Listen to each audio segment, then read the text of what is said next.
आसंता काली अर्थात शुक्रवार रात्र 2:50 पर्यंत अक्षय तृतीया तिथि भोग हो।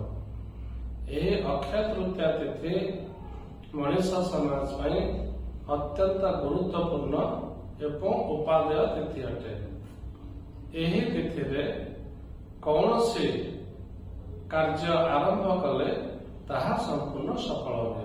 सेथिपाई मुनि ऋषि माने ଏହି ତିଥିକୁ ସ୍ୱୟଂ ସିଦ୍ଧ ଦିବସ ବୋଲି କହିଛନ୍ତି।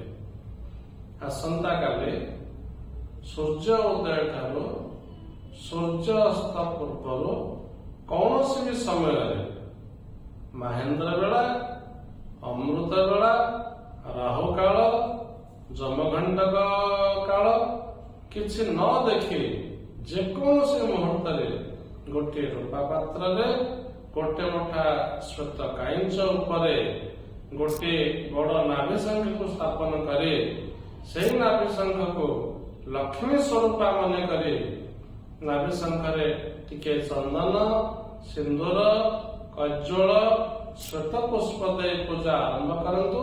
देखिबे आपणकर दरिद्रता एवं आपणकर ऋण भार आपणकर मानसिक दुश्चिंता संपूर्ण दूर हो।